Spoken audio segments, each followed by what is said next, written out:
చాలా ఎక్కువ సినిమాలు చూస్తూ ఉంటాం మనం. వాళ్ళు చాలా ఇంటెన్స్‌గా చేస్తారు.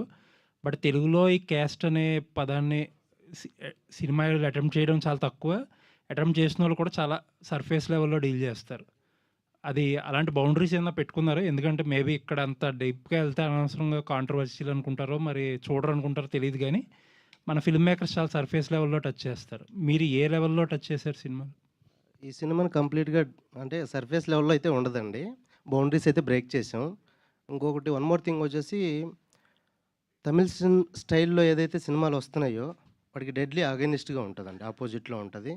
అంటే ఆ సినిమాలకు అగైనిస్ట్‌గా అని కాదు. ఆ సినిమాల్ని ఇప్పుడు వరకు చూసిన సినిమాలన్నిటికి కూడా కాంట్రాస్ట్‌గా ఈ సినిమా చూడబోతున్నారు. అంటే ఎలా ఉంటదండి? కాంట్రాస్ట్ అంటే? అంటే ఆ సినిమాలు ఒక కైండ్ ఆఫ్ సెక్టార్‌లో చేశారు. మేము ఇంకొక కైండ్ ఆఫ్ సెక్టార్‌లో చూపించబోతున్నాం. కొంచెం ఎలాబొరేట్‌గా చెప్పగలుగుతారా? నేను కథ రివీల్ చేయదలుచుకోలేదు. మీరు అడిగిన దానికి మాత్రమే ఆన్సర్ చేస్తాను. ఓకే అండి. All the sorry best. ఏమనుకోవద్దు. జంపన్న గారు, సార్. అంటే యాక్చువల్‌గా క్యాస్ట్ అంటున్నారు. ఇక్కడేమో వీళ్ళేమో 4 ఎలిమెంట్స్ ఆఫ్ ఇది కింద చూపించారు యాక్చువల్‌గా. సో, హ్మ్. అంటే ఏంటి రిలేషన్ ఏంటి దానికి? Actually air, water and earth, fire. ఈ ఎలిమెంట్స్‌ని ఎందుకు చూపించామంటే ఈ ఎలిమెంట్స్ అన్ని క్యాస్ట్‌లకి సమానమే. అందరికీ సమానమే. సో, ఆ ఎలిమెంట్సు ఒక్కొక్క క్యాస్ట్‌కి ఒక్కొక్క రకంగాను, ఎయిరు ఒక క్యాస్ట్‌కి ఒక రకంగాను, ఇంకో క్యాస్ట్‌కి ఇంకొక రకంగాను ఏమి ఉండదండి. అన్ని క్యాస్ట్‌లకి అవి సమానం అని చెప్పే ఉద్దేశంతోనే ఈ 5 ఎలిమెంట్స్‌ని పెట్టాం. ఇంకొక ఎలిమెంట్ క్యారెక్టర్‌ని ఇంకొక నెక్స్ట్ రివీల్ చేస్తానండి. బేసిక్‌గా మీరు క్యాస్ట్ అనంగానే మేము బౌండరీలు బ్రేక్ చేసేసాం. ఈ రేంజ్‌లో చెప్తున్నారు. మీ స్పీచ్‌లో కూడా ఇందాక మీలో డైరెక్టర్ కన్నా ఎక్కువ యాక్టరే కనిపించాడు యాక్చువల్‌గా. ఒక ఒక కైండ్ ఆఫ్ మాడ్యులేషన్‌లో చెప్పుకుంటూ వచ్చారు ప్రతీదీ కూడా. లేదండి. నేను ఆర్టిస్ట్‌ని అస్సలు కాదు. యాహ్! అయితే ఇప్పుడు అంత ఓపెన్‌గా మీరు అంత బోల్డ్‌గా చెప్పాలి అని అనుకుని మీరు చెప్పినా కూడా అది సెన్సార్ గడప దాటి బయటకొస్తది. ఎందుకంటే ఇప్పుడు ఈ మధ్యన చాలా కీన్‌గా చూస్తున్నారు. సినిమా పేర్లే మార్చేస్తున్నారు. అంటే కొంచెం ఏదన్నా తేడా ఉంటే గనక ఇలా అవుతదనుకుంటే గనక. ఇది మరి అంత బోల్డ్‌గా తీసినప్పుడు లే సెన్సార్ దగ్గర హ్మ్, సెన్సార్ ప్రాబ్లమ్ అయితే ఉండదండి. మాది కంప్లీట్‌గా చిన్న పిల్లల్ని కూడా తీసుకొచ్చి చూసే సినిమా. ఎందుకంటే క్యాస్ట్ సర్టిఫికేట్ చిన్నప్పటి నుంచి స్కూల్ దగ్గర నుంచి రాస్తున్నాం. అక్కడ లేని క్యాస్ట్ అనేది మనం బహిరంగంగా స్కూల్లోనే రాసిస్తున్నాం. స్కూల్‌లో ఒక సర్టిఫికేట్‌లో రాయగలిగింది, మనం బహిరంగంగా మాట్లాడుకోవడానికి వచ్చేసి అదేదో భూత్ పదం కాదండి క్యాస్ట్ అనేది. It's not a bad word. Actually చాలా గొప్ప పదం అది. దాన్ని మిస్‌యూజ్ చేస్తూ పోయేసి ఆ క్యాస్ట్ అని మాట్లాడడానికే భయపడే పరిస్థితికొచ్చేసాం. కానీ క్యాస్ట్ లేకుండా ఇప్పుడు మీలో ఎవ్వరైనా ఒక్కరైనా ఉన్నారా? నాకు క్యాస్ట్ లేదు అని? ఎవరు ఉండరు కదా! ఎవరు ఉండరు. బట్ కాస్ట్ బయటికి మాట్లాడడానికి మాత్రం భయం. అదేదో సెన్సిటివ్ టాపిక్ అని. ప్రతి ఒక్కరికి కనెక్టింగ్ వర్డ్ అది. అందరూ బ్యాగేజ్ ఏసుకొని తిరుగుతున్నాం వెనకాల పైన. కానీ అది మాత్రం మాట్లాడడానికి మాత్రం మనకి ఇబ్బంది. సో, దాన్నే నేను స్మూత్‌గానే చెప్పాను. ఎవరి మనోభావాలు దెబ్బతినవు. నేను నేను రేపు పొద్దున్నే డామ్ షూర్‌గా చెప్పగలను. అంటే మాట్లాడడానికి ఇబ్బందంటున్నారు. But caste works in many sectors. ఏ సెక్టార్‌కెళ్ళినా కూడా మన హ్మ్. కాస్టోడు అనేసరికి ఎంతో కొంత అనేది ఉంటది యాక్చువల్‌గా ప్రతి సెక్టార్‌లో ఉంటది. దాన్ని హ్మ్. మీరు అంత సెన్సిటివ్ మనం మాట్లాడతాం. ప్రతి చోట మాట్లాడతాం. క్యాస్ట్ మాట్లాడకుండా బహిరంగంగా మాట్లాడం. పర్సనల్‌గా మాట్లాడుకుంటాం. మనిద్దరం ఒకటే క్యాస్ట్ అని చెప్పేసి మాట్లాడేసుకుంటాం. బహిరంగంగా మాట్లాడడానికి మాత్రం చాలా ఇబ్బంది. నా క్యాస్ట్ ఫీలింగ్ లేదంటాం. కానీ క్యాస్ట్ ఫీలింగ్ ఉంటుంది. అయన్నీ బ్రేక్ చేసి బయటకొస్తే హ్యుమానిటీ గ్రౌండ్స్‌లో చూస్తే కొత్త కొత్త కొత్త పర్సెప్షన్ ఓపెన్ అవుతది. కొత్త పర్సెప్షన్ ఓపెన్ అయితే అంతవరకు జరిగిన ఏదైతే వర్క్స్ ఉన్నాయో అవన్నీ గూడా మనకు కొత్త పర్సెప్షన్‌లో చూస్తే మనం కరెక్ట్ అని చేసిన పనులు గూడా రాంగ్‌గా కనపడతాయి. ఆ కొత్త పర్సెప్షన్‌లోనే సినిమాని చూపించానండి. ఓకే. సత్యం ఎం రాజేష్ గారు. సార్ ఇప్పటి వరకు ఇక్కడేమో ఫైర్స్ ద ఫైర్ అన్నట్టు ఇలా ఉన్నారు. ఇంతకుముందు ఫైర్స్. మీరు పొలిమేర దాటి రావడమే మాకు ఆశ్చర్యంగా ఉంది ఫస్ట్ థింగ్. అంటే మీకు యాజ్ ఎన్ యాక్టర్ కింద ఒక అంటే ఒక కామెడీ చేయడం అనేది చాలా కష్టం సార్. యాక్చువల్‌గా ఈజీ అనుకుంటారు. బట్ దట్ కష్టం. బట్ మీరు ఫస్ట్ సినిమాతోనే ఒక అద్భుతమైన 'సత్యం' సినిమా నుంచి 'సత్యం రాజేష్' అనే పేరే పెట్టేసుకున్నారు. బట్ ఇప్పుడు మీరు చేస్తున్నయన్ని చూస్తుంటే అంటే ఆ సెక్టార్ నుంచి బయటకి రావాలని మీ ప్రయత్నమా? లేదంటే గనక వస్తున్న వాటిల్లో విభిన్నంగా వెళ్ళాలనా? లేకపోతే ఏంటి అసల? దట్ టూ ఈ క్యాస్ట్‌లో మీరు మిమ్మల్ని క్యాస్ట్ చేసినప్పుడు మీరు చెప్పిన మాట ఏంటి? ఒక చాలా క్వెషన్ చేశారు. అయితే నేను ఫస్ట్ నుంచి అలా అని లేదు. కామెడీ చేస్తూ నాకు యాక్టర్ అవుదామనొచ్చాను. కానీ అనివార్య కారణాల వల్ల ఆకలితో అలమటిస్తున్నప్పుడు ఫ్రెండ్స్‌కి అట్లా ఈజీగొచ్చి ఫ్రెండ్స్ కామెడీ చేయడం మొదలుపెట్టాం. అంటే బావా! అనగానే అది ఇది అయిపోతుంది గ్రూప్‌లో. ఆ నలుగురిని బ్రేక్ చేసుకుంటూ ఇద్దరు కలిసి ఒక సోలో ఫ్రెండ్‌గా వచ్చి అలా అలవాటు కమెడియన్ సత్యమేష్ అయిపోయింది. కానీ కొత్త కొత్త రకాల క్యారెక్టర్లు చేస్తానని చెప్పాను ప్లేస్లో ఒక క్షణం అని కానీ ఇంకోటి చేస్తే వేదం లేదంటే ఇంకొక పొలిమేర డిఫరెంట్ చేస్తున్నాను. ఇది వచ్చిన పొలిమేర తర్వాత ఇంకా అన్నీ అవే వస్తున్నాయి, దయ్యాలు భూతాలు చేతబడులు వస్తున్నాయి, వద్దని ఆపినా సరే. సో ఆ ప్రాసెస్లో నెగిటివ్ రోల్ వచ్చింది, ఇందులో నెగిటివ్ రోల్ చేస్తాను, ఇందులో ఒక రఫ్ రోల్ వచ్చింది అనమాట ఇది. సో స్టోరీ చెప్పేస్తున్నా, ఐమ్ సారీ. అంటే ఫైర్స్ యూ, అది మీకు డైరెక్ట్గా చెప్తాను. ఇంకేమైనా మర్చిపోయాను కొన్ని క్వశ్చన్స్ మీరు అడిగినవి. ఇప్పుడు క్యాస్ట్ చేయడానికి వచ్చినప్పుడు డైరెక్టర్ గారు కథ చెప్పినప్పుడు మీకేమనిపించింది? First what's your first? చాలా బాగుంది. ఫస్ట్ ఆయన చెప్పినప్పుడు ఫస్ట్ క్వశ్చన్ ఏం చేస్తానంటే, పై ఓకేనా సెన్సార్ వెళ్తాను అడిగాను. అదే ఫస్ట్ అడిగాను, అన్న మీకు కథ మొత్తం తెలియదు, మొత్తం చెప్తాన్నాడు అని చెప్పి నెక్స్ట్ రోజు కథ మొత్తం చెప్పాడు. ఓ యా, అంటే రెగ్యులర్గా జరిగే ప్రాబ్లమ్స్ చూపించాడు తప్ప దాన్ని అంత లేదండి. జంపన్న గారు, డైరెక్టర్ గారు, హాయ్. అంటే ఈ సినిమాకి సంబంధించి మీరు చూసిన రియల్ ఇన్సిడెంట్స్ కానీ, మీరు చదివింది కానీ ఏదన్నా తీసుకోవడం జరిగిందా? లైక్ రీసెంట్గా దండోరా అని ఒక ఫిలిం వచ్చింది, దాంట్లో మురళి గారు ఒక ఇన్సిడెంట్ తీసుకొని దాన్ని ఫిక్షనైజ్ చేశారు. సో మీకు దీంట్లో ఒక స్ట్రాంగ్ కంటెంట్ ఏంటి చూసింది? యాక్చువల్లీ నా పర్సనల్ లైఫ్లో జరిగిన ఇన్సిడెంట్స్, నా చుట్టుపక్కల నా ఫ్రెండ్స్కి జరిగిన ఇన్సిడెంట్లను అన్నీ తీసుకొని ఒక ఫిక్షనల్ స్టోరీగానే చేశానండి. బట్ రియల్ ఇన్సిడెంట్స్ని తీసుకున్నాను. రియల్ ఇన్సిడెంట్స్ తీసుకొని ఆ ఇన్సిడెంట్స్ని ఫిక్షనల్గా మలిచానండి. ఓకే, ఇప్పుడు నలుగురు కనపడుతున్నారు ఇక్కడ. నలుగురిలో ఇది మల్టీ స్టార్ అనుకోవచ్చా, లేకపోతే మన నలుగురు హీరోలా? ఈ క్యారెక్టర్లు ఏంటి? నేను అందుకే సార్ ఒక వర్డ్ చెప్పాను సార్. ఏంటి? మనకు 4 వేదాలు ఉన్నాయి, ఈ క్యాస్ట్కి ఈ నలుగురు ఉన్నారు, ఈ క్యాస్ట్ మూవీకి అని. ఓకే, ఈ నలుగురు పిల్లర్స్ లేకుంటే ఒక రకంగా కారుకి 4 టైర్లు అంటారు సార్, ఏ టైర్ లేకపోయినా బ్యాలెన్స్ అవ్వదు. ఈ నలుగురు ఈ సినిమాకి అంతే సార్. ఓకే. వరుణ్ గారు, అపీరెన్స్లో చాలా తేడా వచ్చింది, మజిల్స్ చూపిస్తున్నారు బయటికి, ఏంటి ట్రాన్స్ఫర్మేషన్? ఏం మసిల్స్ అండి, ఊరుకోండి మీరు, మసిల్స్ ఏం లేవు. లేదు అలా ఏం లేదు, జస్ట్ ఒక ట్రాన్స్ఫర్మేషన్ వెనక ట్రాన్స్ఫర్మేషన్. అంత ట్రాన్స్ఫర్ ఏం కాలేదు కదా, నేను అలానే ఉన్నాను కదా కొంచెం. ఓకే. గగన్ సార్, ఏంటి ఈ సినిమా చాలా ఇంపార్టెంట్ నాకు లైఫ్లో అని చెప్పి మాట్లాడుతున్నారు. ఇంతకుముందు కూడా చాలా సినిమాలు చేశారు, సోలో హీరో కూడా సినిమాలు చేశారు. ఏంటి అంత ఇంపార్టెంట్ అని చెప్పుకోవడానికి ఏముంది దీంట్లో మీకు నచ్చింది, బాగా దగ్గరైంది? సార్ నాకు ఇంపార్టెంట్ ఇన్ సెన్స్ ఒక కథ మన దగ్గరికి, ఒక అద్భుతమైన కథ రావడం చాలా రేర్ సార్. చాలా కథలు చేస్తుంటాం, చాలా సినిమాలు చేస్తుంటాం, బట్ కొన్ని చాలా రెస్పాన్సిబుల్గా చేస్తాం, కొన్ని నిలిచిపోయి చేస్తాం. అలాంటి ఒక నిలిచిపోయే సినిమానే ఈ క్యాస్ట్. సో అందుకని నేను అంత స్పెసిఫిక్గా this is gonna be a special film for me in my life అని చెప్పాను. రవి గారు, మీకు ఒక ఇమేజ్ ఉంది ప్రస్తుతానికి, ఒక టీవీ ఏది ఉంది సార్? రకరకాలుగా వస్తుంటుంది సార్ నాకైతే. ఆఫ్ కోర్స్ మీకు ఏది ఉందని అదే సార్, ఏ ఇమేజ్ ఉందో అర్థం కాదు సార్. రకరకాలుగా ఉంటుంది, ప్రతిరోజు తెల్లారికి మారుతూ ఉంటుంది సార్ అది. అదే ఈ సినిమా తర్వాత ఎలా మారబోతుంది? బాగానే మారాలని కోరుకుంటాను సార్. అంటే యాక్టర్, వీడిలో ఒక యాక్టర్ కూడా ఉన్నాడు అని అంటే జంపన్న చెప్పినప్పుడు సార్ దీంట్లో ఇంటెన్సిటీ నాకు అర్థం అవుతుంది సార్. మనం చేయగలుగుతామా లేదా అనే ఒక డౌట్ వచ్చింది, బట్ చేయగలిగితే మాత్రం ఇక్కడ నుంచి జర్నీ వేరేలా ఉంటుంది అనే నమ్మకం వచ్చింది. అండ్ నేనైతే నా 100% ఇచ్చాను sir. Director is happy, but cinema release అయిన తర్వాత ఫస్ట్ డే ఏదైతే టాక్ వస్తుందో అదే నా ఇమేజ్ అవుతుంది సార్ త్రూ ది లైఫ్. ఈ సినిమా నాకు అది తెచ్చిపెట్టింది సార్. బాగా నచ్చిన డైలాగ్ ఒకటి చెప్పింది సార్, మంచి సార్ డైరెక్టర్ ఈ సినిమాలో నుంచి ఈ బాగా సినిమా డైలాగ్, ఇంకా ఉన్నది సార్ నెక్స్ట్ ఈవెంట్లో. బాగా నచ్చిన డైలాగు జస్ట్ గ్లిమ్సే సార్ ఇది, ఇంకా డైలాగ్ అంటే ఏం నచ్చలేదు? నన్ను ఆయన పక్కన కూర్చోబెట్టి ఇట్లా అడిగితే జంపన్ గారు సార్ మంచి యాక్టరే కాదు, మంచి డాన్స్ అని కూడా అనుకుంటారు ఈ సినిమా తర్వాత. ఎక్స్ట్రాడినరీగా అది చేశారు సార్. మా విజయ్ పోలకి మాస్టర్ చేయించాడండి. జంపన్ గారు, ఫ్లోర్ మూమెంట్ బాగా చేశాడు. జంపన్ గారు, సార్. మోటివేషన్ ఏంటి సార్ ఈ కథ చెప్పడానికి? మోటివేషన్ హ్యూమన్ బీయింగ్ సార్, మనిషి తాలూకా ఒరిజినాలిటీ పోతుంది. క్యాస్ట్ అనేది మాకు ఒక వాల్ లాగా, ఒక పక్కింటికి మన ఇంటికి మధ్యలో వాల్ పెట్టుకుంటాం కదా, అలా వాల్లా తయారైంది. అది బ్రేక్ చేద్దాం అని చెప్పి చేశానండి. అంటే ఈ కథతోనే ప్రయాణం మొదలెట్టాలని ఈ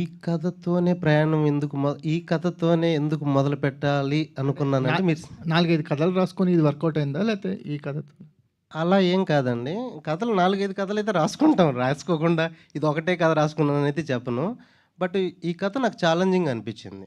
దాంతోపాటు మనము ఇది కైండ్ ఆఫ్ థ్రిల్లర్ అండి, చాలా ఇంట్రెస్టింగ్గా ఉంటుంది దీని journey.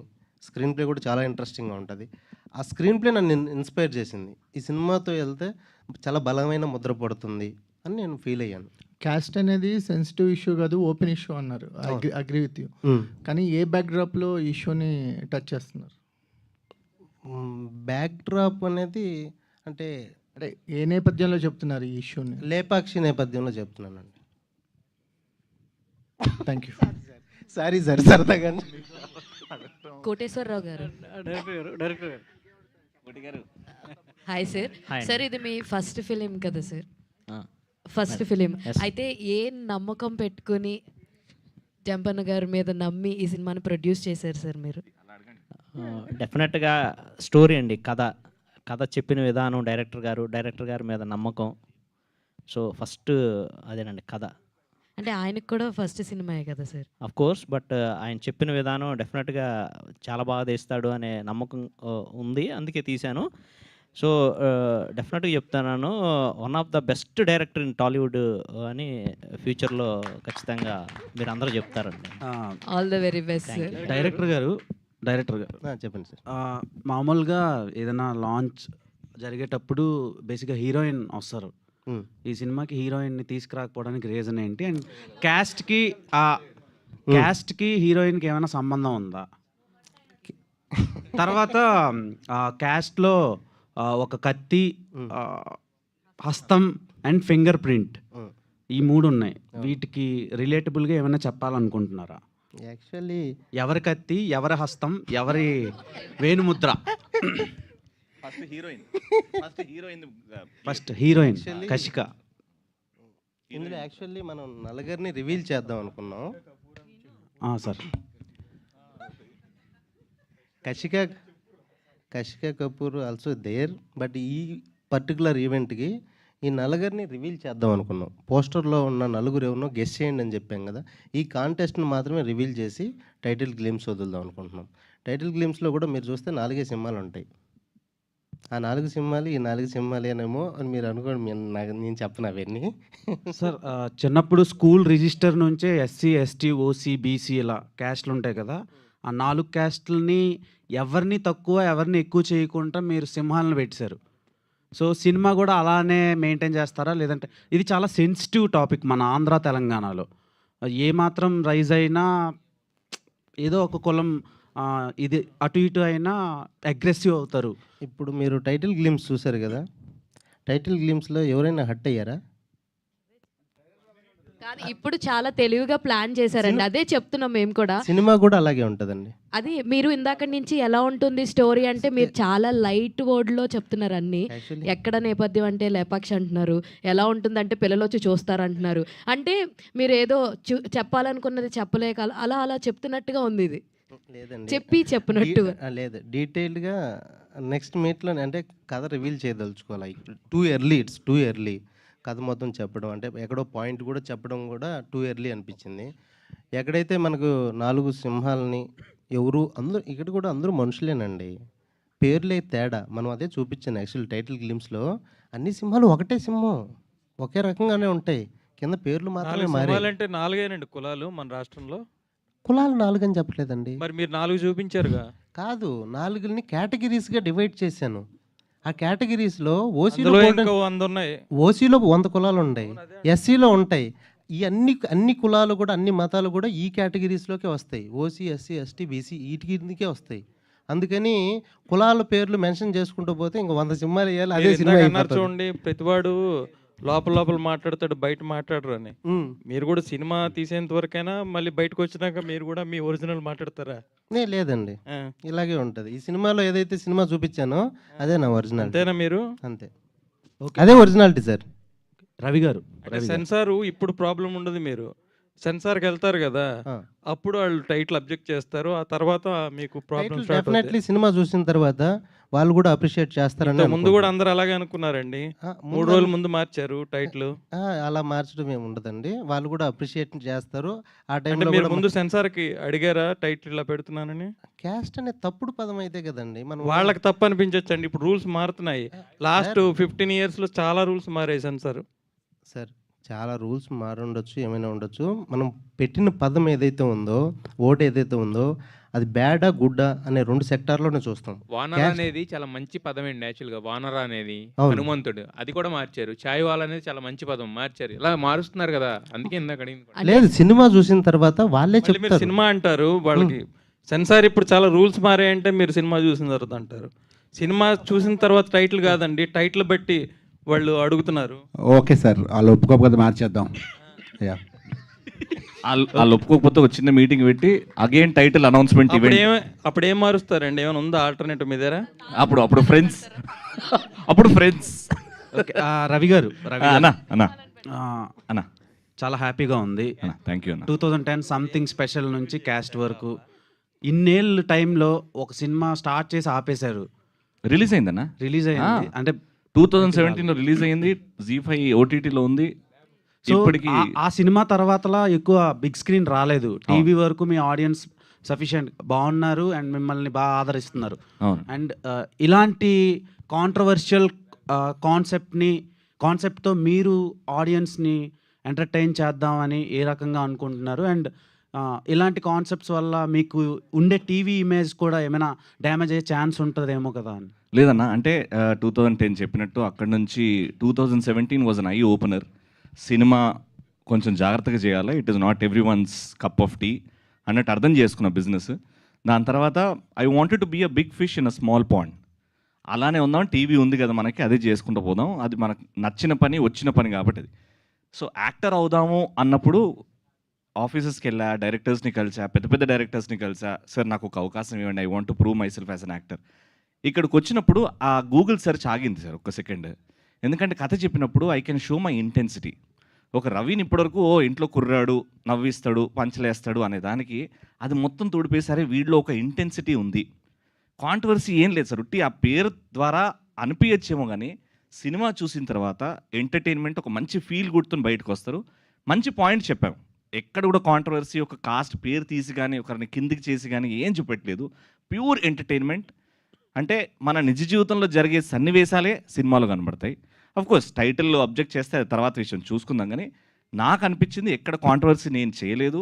I have shown my intense acting. నాలో వేరే యాంగిల్ ఏదైతే ఉందో, నాలో ఎవడైతే ఆ యాక్టర్ పిచ్చోడు ఉన్నాడో ఆ పిచ్చోడు బయటకు వచ్చాడు sir. Thanks to him. One more question sir.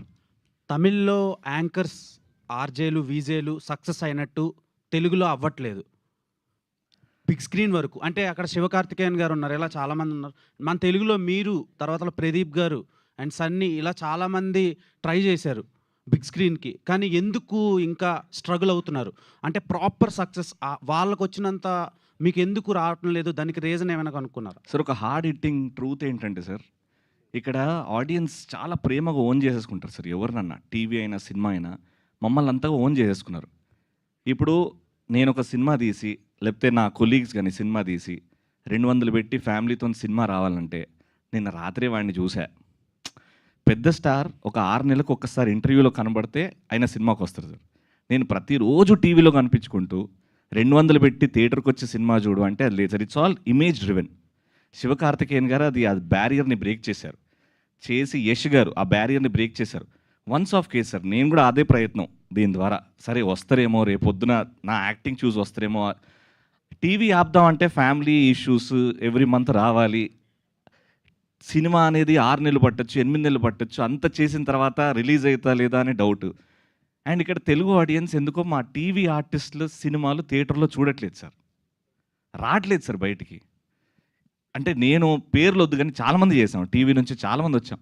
అది చేయలేక మళ్ళీ టీవీలోకి వస్తున్నాం. ఎందుకు మన తెలుగు ప్రేక్షకులు టీవీ ఆర్టిస్ట్ సినిమా తీస్తే థియేటర్కి రావట్లేదు? ఆ పాయింట్ అర్థం కావట్లేదు. అంతే ఇంటెన్సిటీ, అంతే చేస్తున్నాం. ఎక్కడో మనం సినిమా అంటే మినిమం 200 కోట్లు ఉండాలి, లేకపోతే 1,50,00,000 చేసి దాన్ని బాగా ప్రమోట్ చేసి పెద్ద స్టార్స్తో ప్రమోట్ చేయించుకొని తీసుకురావాలి.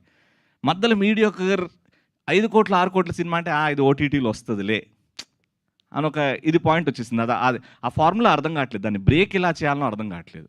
వస్తున్నారు థియేటర్ బయటకు వచ్చి ఏడుస్తున్నారు. కానీ మీరు ఎంపిక చేసుకునే కథలు కావచ్చు అవి రాంగ్ అనుకుంటా, వాళ్ళని మెప్పించలేకపోవడానికి కారణం అదే అనుకుంటా. అంటే అది కూడా ఉండదు సార్. అనే అభిప్రాయం కాదు, అంటే మీరు నా ఎంచుకునే కథలు రాంగ్ అయి ఉంటాయి కదా, వాళ్ళని మెప్పించలేకపోవచ్చు కదా సార్. నా వరకు నేను నా టీవీలో ఉన్న కొలీగ్స్, ఆర్టిస్ట్ కానివ్వండి, యాంకర్స్ కానివ్వండి, ఒక డైరెక్టర్తో ట్రావెల్ చేస్తాం, ఒక 3 months ట్రావెల్ చేసి రాసుకుంటాం. ఒక ప్రొడ్యూసర్ ఇంతే పెడతా అంటాడు, మనం అంతే బడ్జెట్లో ఈ అనుకున్న స్టోరీకి న్యాయం చేయాలి. అన్నీ అనుకుంటాం కరెక్టే ఉంది, కరెక్టే, ఎక్కడో ఎగ్జిక్యూషన్లో ఇది పోతుంది. అండ్ తెలుగు ఆడియన్స్, మన ఆడియన్స్ ఏంటంటే కొంచెం గ్రాండియర్ ఎక్స్పెక్ట్ చేస్తాను. నేను డబ్బులు పెట్టానంటే ఖచ్చితంగా ఎక్స్పెక్ట్ చేస్తాను అని వస్తారు. ఎక్కడ నా ఎక్స్పెక్టేషన్స్ ఒక పాయింట్ తగ్గినా అబ్బా పోయిందిరా అనే ఆ టాక్ వచ్చేస్తారు. ఇంకా అంటే 100% ఇస్తున్నాం మేమైతే. ఏదో ఒక శుక్రవారం మాకంటూ ఒక రోజు ఉంటుంది, ఆ రోజు జనాలు వస్తారు, ఆ రోజున ఒక వారం రోజులు సినిమా నడుస్తుంది, పెద్ద డైరెక్టర్ చూస్తాడు, వీళ్ళు యాక్టర్ ఉన్నాడు అని పిలుచుకుంటాడు, అక్కడ నుంచి జర్నీ స్టార్ట్ చేసి అన్న నమ్మకంతో ఇంకా ప్రయత్నిస్తూనే ఉన్నాం సార్. అంతే. వరుణ్ సందేశ్ గారు, వరుణ్ గారు మీరు ఇందులో ఎయిర్గా అంటే గాలికి సంబంధించి వాయువుకి సంబంధించిన ఒక గ్లిమ్స్లో కనబడుతుంది. సో ఈ సినిమా అంటే చాలామంది ఒక యాక్టర్స్ అంటే బ్యాక్గ్రౌండ్ ఏంటి, సో వాళ్ళు ఏంటి, ఏ క్యాస్ట్ అనేది కూడా లెక్కలేసుకునేటువంటి ప్రపంచంలో మన ఇండస్ట్రీలో కొంతమంది అభిప్రాయం ఉంది. ఈ సినిమా తర్వాత వరుణ్ సందేశ్కి సంబంధించి ఎలాంటి అభిప్రాయం మారుతుంది? సో ఆ రోల్ అనేది మీ పర్సనాలిటీకి కావచ్చు, మీ వ్యక్తిగతంగా ఎంతవరకు పేరు తీసుకొస్తుంది? ఈ క్యారెక్టర్ అయితే నా బయట నేను ఎట్లా ఉంటాను దానికి అసలు సంబంధం ఉండదండి. నేను బేసిక్లీ నేను చెప్పాను కదా, నా చిన్నప్పటి నుంచి ఏంటో తెలియదు కూడా. ఇది నేను అక్కడ పెరిగాను, మా మమ్మీ డాడీ వాళ్ళు నాకు చిన్నప్పటి నుంచి నాకు నేను ఎప్పుడు వాళ్ళని అడగలేదు, వాళ్ళు ఎప్పుడు నాకు చెప్పలేదు. అండ్ యూనో నాకు అసలు అలాంటిది ఒకటి ఉంటుందని కూడా తెలియదు ఇక్కడికి వచ్చే వరకు. So I don't think this will personally in my personal life like ఇది నాకు అంటే I don't think it effect me in any way అనుకుంటున్నాను నేను. ఎదురైందా అనుభవం? మీ క్యాస్ట్ ఏంటని ఎవరైనా అడిగారా? 100% అడుగుతారండి, ఎందుకు అడగరు? మీకు తెలియదు ఏముంది, దానివల్ల ఇక్కడికి వచ్చాకే దానివల్ల అక్కడ ఎవరు అడగలేదు. మీకు కలిగిన ప్రయోజనం ఏంటి, మీకు కలిగిన నష్టం ఏంటి? నేను అసలు I don't pay attention to that much. నేను ఎప్పుడు దాని గురించి అంత ఆలోచించలేదు. అండ్ ఈ సినిమా కూడా ఇప్పుడు ఈ టైటిల్ ఏదైతే ఉందో నాకు చెప్పాను కదా, నాకు 2 రోజుల క్రితం ఆయన పోస్టర్ పంపించారు, ఇది టైటిల్ అని. బాగుందండి, అది పెట్టారు కదా, అది కాంటెస్ట్. అప్పటిదాకా నాకు తెలియదు టైటిల్ ఏంటో, కాన్సెప్ట్ అంతా తెలుసు, ఇలాంటి కాన్సెప్ట్ అనేది తెలుసు, బట్ డైరెక్ట్ ఈ టైటిల్ పెడతానని నాకు తెలియదు. So I don't know that. But అదే అంటున్నా కదా, ప్రాబ్లం అయితే మేబీ అప్పుడు they think about it and change it, మారుస్తారేమో. బట్ ఓవరాల్గా అయితే ఖచ్చితంగా ఒక మంచి క్యారెక్టర్. నేను ఇప్పుడు మెయిన్ లీడ్గా చేస్తున్నా and I've done films as ఇప్పుడు మైకిల్ సినిమా తీసుకుంటే ఎగ్జాంపుల్గా, అందులో ఒక నెగటివ్ క్యారెక్టర్ చేశాను. And so I'm just trying to experiment my self. I'm still trying to discover my self అనొచ్చు ఒక విధంగా. అండ్ ఖచ్చితంగా ఈ క్యారెక్టర్, ఈ పాత్ర అనేది ఇందాక రాజేష్ భాయ్ అన్నట్టు ఐఎమ్ షూర్ ఆయన ఎలా అయితే ఫీల్ అయ్యారో ఆపోజిట్గా నేను యాక్ట్ చేస్తున్నప్పుడు, జనాలు కూడా, ప్రేక్షకులు కూడా అలా ఫీల్ అయ్యారంటే దట్స్ నాకు అది చాలా పెద్ద సక్సెస్గా నేను. డైరెక్టర్ గారు, సిటీలో ఇల్లు అద్దెకి ఇవ్వాలంటే మీరేమిట్లు అనే క్వశ్చన్ వస్తుంది. సో అలాంటిది, సో ఇలాంటి సెన్సిటివ్ మ్యాటర్ని స్క్రీన్ మీద చూసేటప్పుడు థియేటర్లో ఉన్నటువంటి ఆడియన్స్ ఆలోచన ఏ విధంగా మారుస్తుంది? మీరు అన్నట్టు ఒక సినిమా అనేది సామాజిక దృక్పథంతో కొంత ఆలోచించి ఉండాలి. ఇలాంటి కథలు, ఇలాంటి అంశాలకు వారీగా థియేటర్లో కొన్ని రకరకాల ఆడియన్స్ కూర్చుంటారు, వాళ్ళ ఆలోచన విధానాన్ని ఏ విధంగా మారుస్తుంది? ఆ లక్ష్యంతోనే మీరు ఈ సినిమా తీశారా? సార్, ఈ సినిమా చూసిన తర్వాత మీరు ఇందాక చెప్పారు, ఒక ఇల్లు అద్దెకి కావాలంటే మీరు ఏమిట్లో అని అడుగుతున్నారని. అది పోతుంది సార్, మీరు ఏమిట్లో అని అడగరు ఈ సినిమా చూసిన తర్వాత. అదైతే damn sure. Okay, all the best. Jampanna sir, so అంటే రవి కూడా అంటున్నారు సినిమాలో ఎక్కడ కూడా కుల ప్రస్తావన అనేది ఉండదు అని చెప్పేసి. కానీ ఇప్పుడు ఈ పోస్టర్ల మీద చూస్తే మొత్తం అన్ని కులాలకు సంబంధించిన, వర్గాలకు సంబంధించిన. సో ఇదంతా కూడా జస్ట్ ఓన్లీ ఫర్ ద సెన్సేషనలైజేషన్ అనుకోవచ్చా? లేదు సార్, డెఫినెట్లీ మీరు సినిమాలో అంటే పర్టికులర్లీ ఒక కులం పేరు, ఏ కులం పేరు మెన్షన్ చేయలేదు. కానీ బట్ ఈ సినిమా కులం అనే టాపిక్ మీదనే నడుస్తుంది సార్. అది మెన్షన్ చేయనప్పుడు మరి ఈ పోస్టర్ల మీద ఎందుకు అంటే కాపు ఇవన్నీ క్యాస్ట్ అనేది ఏదైతే ఉందో ఇవన్నీ అందులోకే వస్తాయి అని చెప్పడానికి అవన్నీ పేర్లు వేసివ్వండి. వాటన్నిటి తాలూకా ఇంపాక్ట్ ఏదైతే ఉందో ఈ సినిమాలో కనిపిస్తుంది. అండ్ ఇంపాక్ట్ ఓకే, కాకపోతే అది ఎంతవరకు రిసీవబుల్గా ఉంటుంది ఆడియన్స్కి? లేదంటే డెఫినెట్లీ రిసీవబుల్గా ఉంటుంది. ఎందుకంటే మీరు అంటే మా టైటిల్ క్యాస్ట్ అనేది మేమేం అంటే ఫర్ ఎగ్జాంపుల్కి రాయలసీమ రామన్న చౌదరో, అర్జున్ రెడ్డో, నరసింహనాయుడు ఇలాంటి టైటిల్ కాదండి. మాది ఏ క్యాస్ట్కి సంబంధించిన టైటిల్ కాదు ఇది. క్యాస్ట్ అనేది అందరికీ సంబంధించింది. అన్ని క్యాస్ట్లు అన్ని కులాలు అందులోకి వస్తాయి. ఒక క్యాస్ట్ని ఎక్కడ మెన్షన్ చేయట్లేదు, ఒక క్యాస్ట్ని ఎక్కడ డిస్క్రిమినేషన్ చేయట్లేదు. మేము కులం గొప్పతే, దానికంటే గొప్పవాడు మనిషి తాలూకా ఏదైతే నిజ స్వరూపం, స్వభావం ఉంటుందో వాటిని చంపేస్తుంది క్యాస్ట్ అనే దాని విషయం మీదనే నేను ఎక్కువ చెప్పానండి ఈ సినిమాలో. వరుణ్ గారు హియర్ యా మీరు ఇందాక అన్నట్టుగా సెకండ్ ఇన్నింగ్స్ చూసుకుంటే కనుక Varun Sandesh is choosing very పర్టికులర్గా చాలా డిఫరెంట్. ఒక నిందా చూసుకోవచ్చు, నయనం చూసుకోవచ్చు, అండ్ ఇప్పుడు క్యాస్ట్ చూసుకోవచ్చు. అంటే ఫిక్స్ అయిపోయారా ఆ లవర్ ఇమేజ్ని కంప్లీట్గా దాన్ని కొంచెం కొన్ని రోజులు పక్కకు పెట్టేయాలని చెప్పి ఏమైనా ఫిక్స్ అయిపోయారా? అంటే అలా ఏం లేదండి. అంటే నాకు వచ్చిన స్క్రిప్ట్స్లో I'm trying to select you know నాకు ఇంట్రెస్ట్ అనిపించి నాకు నచ్చిన స్క్రిప్ట్ సెలెక్ట్ చేసుకుంటున్నాను. అండ్ ఇప్పుడు నెక్స్ట్ చేస్తున్నాను, I'm doing a love story. ఇంకొక 2 లవ్ స్టోరీస్ కూడా చేస్తున్నాను ఇప్పుడు. సో షూటింగ్ జరుగుతున్నాయి అవి. సో అలా ఏం లేదండి. ఐ జస్ట్ వాంట్ ఒక మంచి సినిమాలో నా వరకు నేను చేసే పాత్రకు న్యాయం చేస్తే అది నాకు సంతోషం. అండ్ సినిమా హిట్ అయితే ఇంకా డబుల్ సంతోషం. రాజేష్ గారు సార్, మీరే ఎక్కువ లీక్స్ ఇస్తున్నారు ప్రెస్ మీట్ స్టార్ట్ అయిన కాడి నుంచి. అయితే 4 హీరోలు ఉన్నారు. ఎవరు హీరోలు, ఎవరు విలన్లు అంటే ఏం చెప్తారు? ఈ సినిమాలో హీరోలు విలన్లు లేరు. All the very best for entertain. So much. ఈయనకు మైక్ ఇవ్వరా? అంటే పొలిమేర దాటి వచ్చి మరీ చేస్తున్నారనమాట. హీరోయిన్ రోల్ ఎలా ఉంటుందండి సినిమాలో? ఎవరు సరే, అంటే ఈ సినిమా తో ఎక్కువగా రిస్కీ ఫ్యాక్టర్ అనేది మీ మీద ఉంది. డబ్బులు మీరు పెట్టారు. సో ఏంటి, ఎంత కాన్ఫిడెంట్గా ఉన్నారు? అంటే ఒక పాత్ బ్రేకింగ్ స్టోరీని ప్రొడ్యూస్ చేయడానికి మీకున్న మోటివేషన్ ఏంటి? అదే ఇందాక చెప్పినట్టు స్టోరీయేనండి. అంటే మీరు అనుకున్నట్టుగా క్యాస్ట్ అనే టైటిల్ని బట్టి ఏదన్నా ఇబ్బంది కలగచ్చేమో అని మీరు అనుకుంటున్నారు, కానీ స్టోరీ చాలా చాలా బాగా చాలా బాగుంటుంది. అందులో స్క్రీన్ ప్లే కానీ ఎవ్రీథింగ్ అంతా చాలా బాగా తీశారు డైరెక్టర్ గారు. సో ఎక్కడ ఏ ప్రాబ్లం ఉండదండి. మీరు అందరూ కూడా సినిమా చూసి డెఫినెట్గా అందరూ బాగుందనే చెప్తారు. Thank you, Andy. Thank you so much to all the media. Thank you to all the team of cast. Looking forward to see you all in theaters. So today our PR was our Vamshi Shekhar event by UV Media. Thank you so much.